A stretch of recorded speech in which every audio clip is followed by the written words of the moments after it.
Assalamualaikum warahmatullahi wabarakatuh. Bertemu lagi dengan saya Asmar Ahmad di channel Guru Math. Pada video kali ini kita masih membahas materi persamaan trigonometri. Ini adalah bagian yang ke-6 dan kali ini kita akan membahas persamaan trigonometri bentuk A cos X ditambah B sin X sama dengan C. Baik, mari kita lihat. Nah, di sini nanti kita akan membahas 3 bagian ya. Yang pertama, kita akan membahas cara mengubah bentuk A cos X tambah B sin X menjadi bentuk K cos X kurang alfa. Kemudian, setelah itu kita akan menyelesaikan persamaan trigonometri yang bentuknya A cos X tambah B sin X sama dengan C. Dan yang terakhir, kita akan menentukan nilai maksimum atau nilai minimum dari fungsi yang bentuknya A cos X tambah B sin X. Nah, yang pertama kita akan bahas dulu ya, bagaimana cara mengubah bentuk A cos X tambah B sin X menjadi bentuk K cos X kurang alfa. Pertama, mengapa kita harus mengubah bentuk A cos X tambah B sin X menjadi bentuk K cos X kurang alfa? Nah, ternyata untuk persamaan A cos X tambah B sin X itu nanti akan lebih mudah kita selesaikan kalau kita ubah bentuknya menjadi K cos X kurang alfa. Nah, masalahnya sekarang, gimana caranya kita menentukan nilai K-nya? Ya, dan berapa besar alfanya? Nah, kita akan coba mencari kaitan antara A cos X tambah B sin X dengan K cos X kurang alfa. Oke, pertama ini kita tulis kembali. A cos X tambah B sin X sama dengan K cos X kurang alfa. Nah, kemudian yang ruas kanan ini bisa kita uraikan ya. Ini ada rumus kosinus selisih dua sudut. Nah, berarti rumusnya K ini kalau diurai jadinya cos X cos alfa ditambah sin X sinus alfa. Nah, kemudian K-nya kita kali masuk ke dalam ya. Berarti kita peroleh K cos X cos alfa ditambah K sinus X sinus alfa. Nah, sekarang ini kita bisa pasangkan nih. Yang bagian depan A cos X ini kita bisa samakan dengan K cos X cos alfa. Sedangkan yang kedua B sinus X ini ya, kita bisa pasangkan dengan K sinus X sinus alfa. Nah, coba kita lihat ya. Kalau ini kita pasangkan, kita misalkan ya. Misalkan karena ruas kiri dan ruas kanan kan sama. Jadi kita bisa misalkan ini A cos X sama dengan K cos X cos alfa. Nah, ini berarti kita bisa coret ya cosnya. Kita peroleh A sama dengan K cos alfa. Nah, ini kita anggap persamaan pertama. Kemudian yang kedua, B sinus X. Ini kita samakan dengan K sinus X sinus alfa. Nah, ini juga sinusnya bisa kita coret ya. Kemudian kita peroleh apa nih? B sama dengan K sinus alfa. Nah, ini kita misalkan persamaan yang kedua. Oke, kita lanjut di sini ya. Kita lanjutkan di sini. Coba kita perhatikan kalau persamaan 1 dan persamaan 2 ini kita kuadratkan. Kemudian kita jumlahkan ya. Kita kuadratkan. Kalau yang ruas kiri ini saya kuadratkan. A kuadrat, yang ruas kanan jadi K kuadrat cos kuadrat alfa. Ya kan? Ini kita kuadratkan jadi A kuadrat. Ini K kuadrat, ini cos kuadrat alfa. Kemudian yang kedua, persamaan yang kedua ini kita kuadratkan juga. Berarti B kuadrat sama dengan K kuadrat sin kuadrat alfa. Nah, ini kalau kita jumlahkan, jadinya apa nih? Kita peroleh A kuadrat tambah B kuadrat sama dengan K kuadrat cos kuadrat alfa tambah K kuadrat sin kuadrat alfa. Nah, ini ada K kuadrat ya. Ada K kuadrat. Berarti K kuadratnya bisa kita keluarkan. Kita peroleh A kuadrat tambah B kuadrat sama dengan K kuadrat dalam kurung cos kuadrat alfa tambah sin kuadrat alfa. Nah, sekarang kita perhatikan, ini apa nih? Cos kuadrat tambah sin kuadrat. Nah, ini sudah berkali-kali kita ulang ya. Ini adalah identitas Pitagoras yang nilainya 1. Nah, berarti di sini kita punya A kuadrat tambah B kuadrat sama dengan K kuadrat dikali 1. Atau K-nya kita bisa peroleh. K-nya berarti akar dari A kuadrat tambah B kuadrat. Nah, inilah K. Ya, jadi kita sudah bisa menentukan nilai K itu bisa kita peroleh dari A kuadrat tambah B kuadrat ya. Akar dari A kuadrat tambah B kuadrat. Selanjutnya untuk alfa ya. Untuk alfa kita bisa dapatkan dengan cara membagi persamaan 2 dengan persamaan 1 ya. Jadi persamaan 2 itu B dibagi A ya kan. Nah, kalau B kita ubah, jangan lupa B itu adalah K sinus alfa, sedangkan A adalah K cos alfa. Nah, berarti K-nya bisa dibagikan. K dibagi K 1. Nah, ini kita dapatkan apa? Sinus alfa dibagi cos alfa ternyata adalah tangen alfa. Sehingga nanti nilai alfa bisa kita dapatkan dengan cara mencari inverse dari tangen B per A. Oke, berarti kita sudah dapatkan ya di sini untuk tangen alfa adalah B dibagi A. Jangan lupa B itu koefisien dari sinus dan A itu koefisien dari kosinus. Nah, ini sudah jadi K-nya diperoleh dari A kuadrat tambah B kuadrat, akar A kuadrat tambah B kuadrat, sedangkan untuk sudutnya nanti tangen alfa kita peroleh dari koefisien sinus dibagi koefisien kosinus. Oke, ini contoh yang pertama, mengubah bentuk A cos X tambah B sin X sama dengan K cos X kurang alfa ya. Jadi kita akan menggunakan rumus yang tadi itu kita peroleh K itu adalah akar dari A kuadrat tambah B kuadrat, sedangkan tangen alfa diperoleh dari koefisien sinus B dibagi koefisien kosinus ya. Nah, sekarang kita perhatikan soal yang ini. Di sini ada cos X derajat tambah sinus X derajat, akan kita ubah menjadi bentuk K cos X derajat kurang alfa. Nah, kita cek, yang perlu kita cek adalah cari nilai A dan cari nilai B. Di sini kosinus berarti di sini A ya, A-nya 1, sedangkan sinus di sini B-nya 1. Nah, berarti kalau kita cari K, K-nya berarti akar dari 1 kuadrat tambah 1 kuadrat, ya kan? Sama dengan akar dari 1 tambah 1 sama dengan akar 2. Nah, kemudian untuk sudutnya, kita peroleh tangen alfa, itu kan B dibagi A. Nah, B-nya 1, dibagi 1, hasilnya 1. Nah, sekarang kita akan mencari alfa. Tangen berapa yang hasilnya 1? Ini positif. Kalau tangen positif, kan adanya di kuadran 1 atau kuadran 3. Nah, sekarang ini di mana nih? Kuadran 1 atau 3? Cara mengeceknya mudah saja kita lihat ya. Sini sinus positif, ya kan depannya. Ini juga positif. Sinus dan kosinus positif berarti itu adanya di kuadran 1. Nah, berarti alfa ini kuadran 1. Sekarang tangen berapa di kuadran 1 yang hasilnya 1? Tentu 45 derajat. Berarti kita sudah bisa mengubah bentuknya.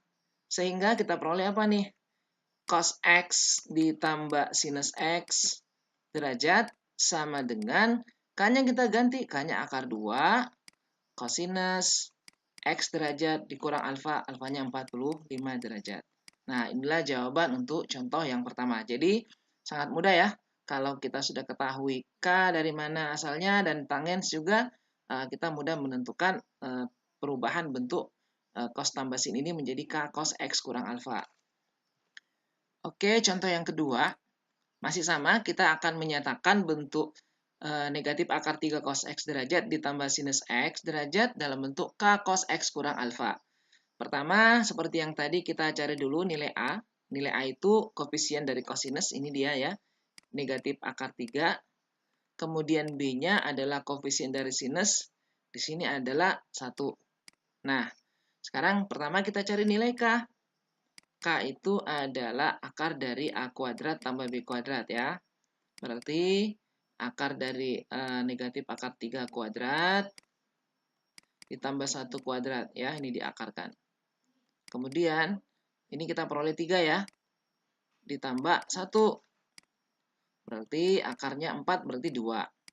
Nah, Kemudian untuk sudutnya, tangen alfa, itu kan koefisien sinus dibagi koefisien kosinus ya. Koefisien sinusnya 1, koefisien kosinusnya negatif akar 3. Kalau kita sederhanakan, sama saja dengan negatif sepertiga akar 3. Nah, sekarang kita perlu cari nih, alfanya berapa? Alfa untuk tangens yang nilainya negatif sepertiga akar 3. Sepertiga akar 3 itu kan adanya di kuadran yang kedua ya, atau yang keempat. Tangen negatif kalau bukan di kuadran 2, tentu di kuadran 4. Nah, sekarang gimana kita bisa mengecek ini kuadran 2 atau 4? Nah, lihat saja di atas kembali. Sinus positif kan? Sedangkan kosinus negatif. Nah, posisi sinus positif dan negatif itu adanya di mana? Di kuadran kedua. Berarti kita cari di kuadran kedua. Nah, kalau kuadran kedua jangan lupa ya sifatnya 180 dikurang. Kita ingat saja di kuadran pertama, tangen berapa yang sepertiga akar 3 positif. Nah, itu kan 30 derajat. Berarti 180 kurang 30 derajat jadinya 150 derajat. Sehingga ini kita bisa ubah negatif akar 3 cos X ditambah sinus X itu adalah K-nya tadi adalah 2 kosinus X dikurangi 150 derajat. Oke, berikutnya kita akan masuk ke persamaan trigonometri. Dua contoh sebelumnya, ya, contoh yang pertama dan yang kedua tadi, mengubah bentuk A cos X tambah B sin X menjadi K cos X kurang alfa, itu dasar bagi kita untuk menyelesaikan persamaan trigonometri. Nah, sekarang kita lihat ya, kita punya persamaan trigonometri akar 3 cos X derajat ditambah sinus X derajat dikurangi akar 2 sama dengan 0. Tentukan nilai X yang memenuhi pada interval 0 sampai 360 derajat. Nah, ini kita tulis kembali di sini ya, akar 3 cos X derajat ya, tambah sinus X dikurangi akar 2 sama dengan 0. Kita lihat bagian yang ini, bentuk yang tadi sudah kita bahas ya. Ini kita bawa ke kanan dulu. Sehingga kita akan melihat bentuk di ruas kiri, akar 3 cos X tambah sinus X sama dengan akar 2. Nah, bentuk yang di ruas kiri ini tadi sudah kita bahas. Kita ubah dulu menjadi bentuk K cos X kurang alfa. Ya. Berarti kita perlu mencari K-nya berapa. Nah, di sini A-nya 1 kan? Akar 3, maaf. Kemudian di sini B-nya berapa? B-nya 1. Nah, sehingga kita bisa cari K. K-nya berapa nih? A kuadrat tambah B kuadrat. Akar ya. Nah, berarti akar 3 kuadrat ditambah 1 kuadrat. Ini kan jadinya 3 tambah 1. Berarti akar 4, 2 ya. Nah, kemudian kita cari alfanya. Tangen alfa adalah koefisien sinus 1 dibagi koefisien kosinus akar 3. Atau sepertiga akar 3 nih. Nah, berarti alfanya berapa? Kita cek. Sinus positif, kosinus positif berarti kuadran 1 kan? Kuadran 1 nih. Karena semuanya positif. Kuadran 1 yang hasil tangennya sepertiga akar 3 itu adalah 30 derajat. Nah, sehingga bentuk akar 3 cos X tambah sin X yang ini bisa kita tulis dalam bentuk yang berbeda. Nah, ini saya tulis ya.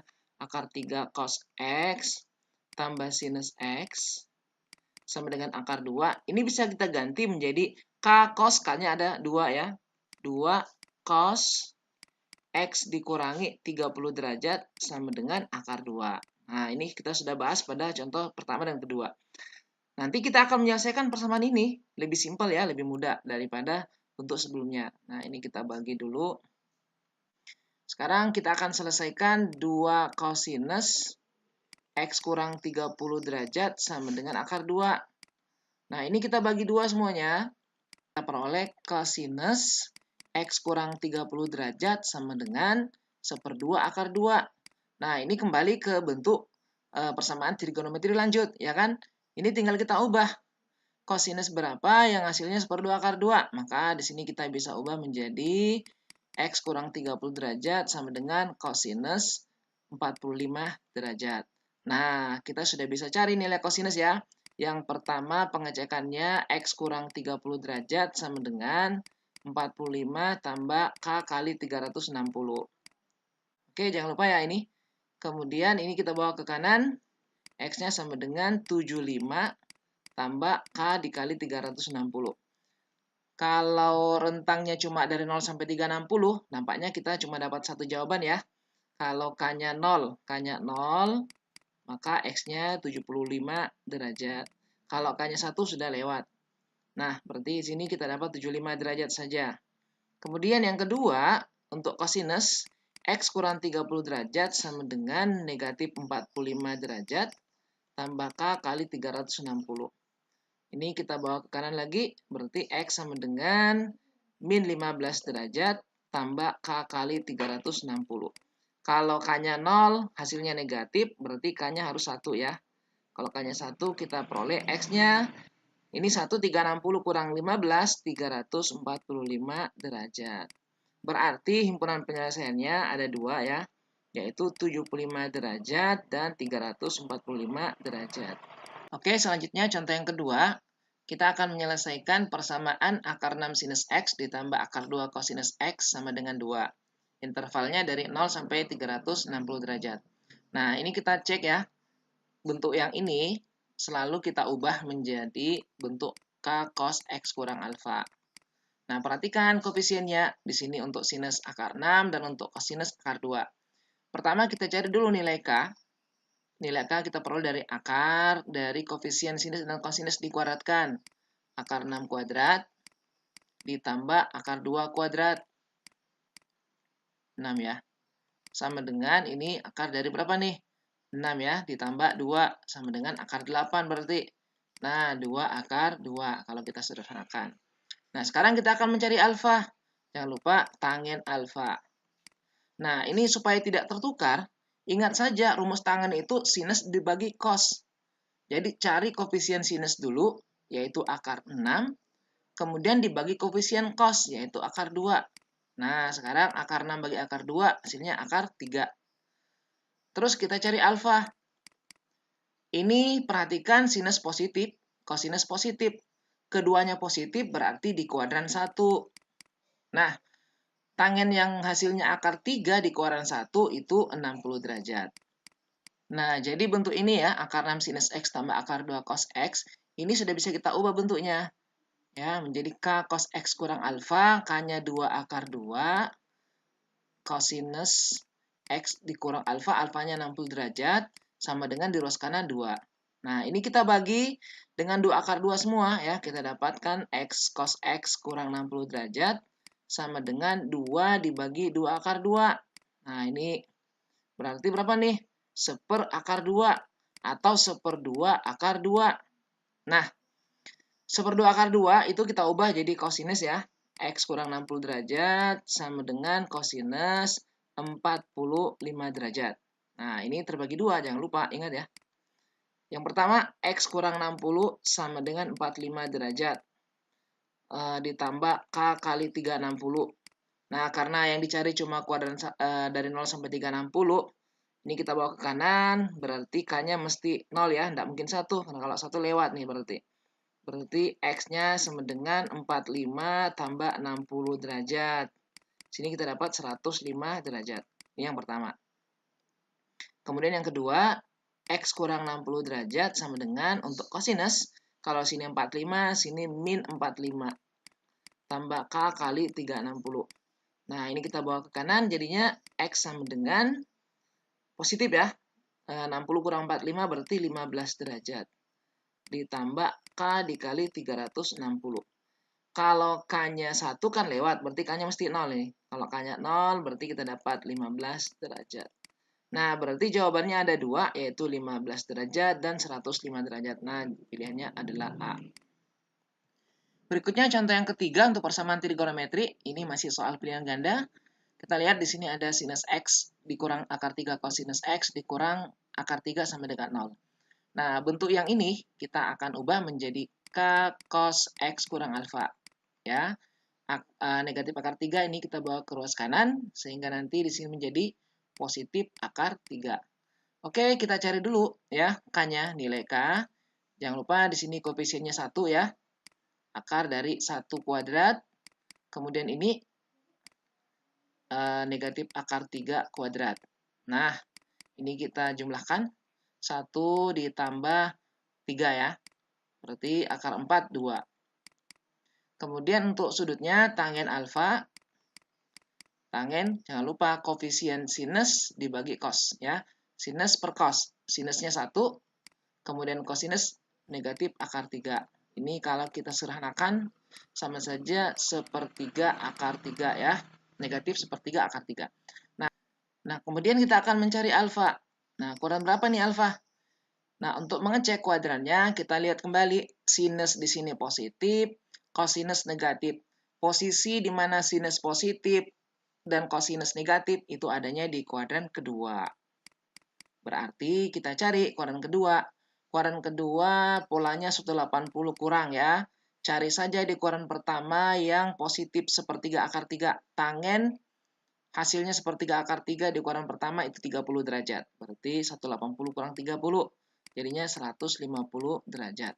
Nah, ini berarti sudah bisa kita ubah ya menjadi K2 kosinus X dikurangi 150 derajat sama dengan yang ini tadi kita bawa ke kanan berarti akar 3. Oke, sekarang kita bagi 2 semuanya. Kita peroleh kosinus X kurang 150 derajat sama dengan 1/2 akar 3. Nah, 1/2 akar 3 kalau kita jadikan kosinus jadinya berapa nih? Kosinus 30 derajat kan? Nah, berarti kita pecah jadi 2 lagi. Yang pertama, X kurang 150 derajat sama dengan 30 derajat ditambah K dikali 360. 150-nya bawa ke sini, berarti X-nya sama dengan 180 ya. Tambah K kali 360. K-nya 0, kita peroleh X-nya 180. Kalau 1 nggak bisa lewat. Kemudian yang kedua, X kurang 150 derajat untuk kosinus. Kalau di sini 30, maka di sini kita ambil negatif 30 ditambah K kali 360. Nah, ini bawa ke kanan lagi, berarti X sama dengan 150 kurang 30, 120 ditambah K kali 360. Sama ya, K-nya mesti 0, sehingga kita peroleh 120 derajat. Jadi jawabannya 180 dan 120. Nah, di sini jawabannya masih A.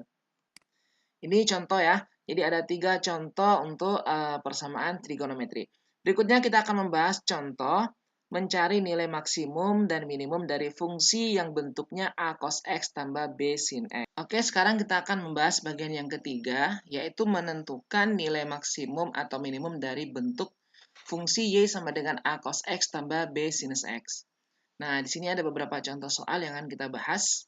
Sebelum membahas contoh satu ini, kita buat sedikit bahasan tentang fungsi Y sama dengan A cos X ditambah B sinus X. Nah, kita tahu ya sebelumnya ini kita bisa ubah nih menjadi K dikali cos X dikurang alfa. Nah, sekarang kalau kita ingin menentukan berapa sih nilai Y maksimum dan nilai Y minimumnya, ya, kalau kita ingin menentukan ini, maka kita cukup memperhatikan bagian yang ini, cos X kurang alfa. Kita tahu kosinus itu nilai maksimumnya 1 kan? Sedangkan nilai minimumnya adalah negatif 1. Nilai kosinus bergerak dari negatif 1 sampai 1. Nah, berarti Y nanti akan mencapai maksimum apabila nilai cosnya 1. Berarti K dikali 1 sama dengan K. Jadi maksimumnya adalah K. Kemudian, kapan minimum? Minimum kalau K dikali negatif 1. Apabila nilai kosinusnya minimum negatif 1, maka dikali K hasilnya negatif K. Nah, jadi kita bisa menentukan nilai maksimum dan minimum fungsi cukup dengan melihat K-nya saja ya, tanpa perlu mencari alfa. Jadi kita tidak perlu mencari alfa. Kecuali nanti kalau ada soal yang mencari pada sudut berapa maksimum dan pada sudut berapa minimum, barulah kita mencari alfa. Nah, oke, kita akan melihat contoh yang pertama ini. Ini kita ubah dulu ya. Jadi ini koefisiennya 5 dan di sini negatif 12. Berarti K-nya kalau kita cari jadinya 5 kuadrat tambah negatif 12 kuadrat. Ini kita akarkan. Kita peroleh 25 tambah 144. Ini sama dengan 169, berarti 13. Nah, dengan demikian kita bisa peroleh nilai Y maksimum adalah K, 13 kan? Sedangkan nilai Y minimum adalah negatif K, berarti negatif 13. Ya, mudah kan? Oke, contoh yang kedua, kita akan menentukan nilai maksimum dan minimum dari fungsi fx sama dengan akar 2 sin 3x dikurang akar 2 cos 3x ditambah 8. Nah, coba kita perhatikan bentuk yang ini adalah bentuk yang bisa kita ubah ya. Kita bisa ubah menjadi k cos, karena di sini 3x, maka di sini 3x kurang alfa. Nah, ingat tadi ketika menentukan nilai maksimum atau minimum, kita hanya perlu nilai k. Jadi kita cari nilai k saja sini. K berarti kita lihat koefisien dari sinus adalah akar 2 kuadrat. Koefisien dari kosinus adalah negatif akar 2 kuadrat. Baru kita akarkan nih. Nah, ini kita peroleh berapa nih? Akar 2 kuadrat 2. Negatif akar 2 dikuadratkan juga 2. Berarti akarnya 4 sama dengan 2 ya. Nah, sehingga sekarang kita bisa memperoleh nilai fx untuk maksimum. Berapa? Di sini kan ada 2 kan? K ditambah 8 berarti. Berarti 2 ditambah 8 sama dengan 10. Nah, kemudian fx-nya minimum untuk berapa? Nilai K-nya berarti min 2 kan? Min K tambah 8 sama dengan min 2 ditambah 8 sama dengan 6. Jadi maksimumnya 10 dan minimumnya 6. Berikutnya contoh yang ketiga, contoh yang terakhir ya. Kita akan menentukan nilai maksimum dan minimum dari fungsi fx 100 dibagi 6 sinus x dikurang 8 cos x tambah 15. Nah, ini kita perhatikan bagian penyebutnya. Ini agak sedikit berbeda dengan contoh sebelumnya. Kita lihat ya, ini ada 6 sin x kurang 8 cos x. Ini bisa kita ubah menjadi k cos x kurang alfa. Untuk mencari k, kita lihat koefisiennya ya. Di sini ada 6 kuadrat. Kemudian ada negatif 8, di sini negatif 8 kuadrat. Kita akarkan. 6 kuadrat 36 ditambah 64. Berarti sini kita peroleh akar 100 ya. Sama dengan 10. Nah, selanjutnya untuk mencari nilai maksimum dan minimum, kita mesti cari K. Jadi K nanti ini kita lihat ya, ada K dan ada negatif K kan. Ada 10 dan ada negatif 10 berarti. Nah, coba kita cek. Fx sama dengan 100 dibagi, kalau kita pakai 10 berarti 10 ditambah 15. Ini 100 dibagi 25, ini sama dengan 4. Yang kedua, fx sama dengan 100 dibagi negatif 10 tambah 15. Ini sama dengan 100 dibagi 5 ya. Berarti kita dapat 20. Nah, ternyata yang mana nih? Nah, ini yang minimum berarti ya. Sedangkan yang kedua inilah yang maksimum. Jadi, F maksimumnya adalah 20, sedangkan F minimumnya adalah 4. Oke, demikianlah pembahasan kita terkait materi persamaan trigonometri bentuk A cos X tambah B sin X sama dengan C. Semoga bisa dipahami dan dimengerti ya. Jangan lupa dukung terus channel Guru Math, like dan subscribe, dan bagikan video ini kepada yang lainnya, sehingga semakin banyak yang mengambil manfaat dari video ini. Yang ingin latihan, boleh mencoba, silahkan download file latihan yang kami siapkan di link pada deskripsi video ini. Terima kasih. Assalamualaikum warahmatullahi wabarakatuh.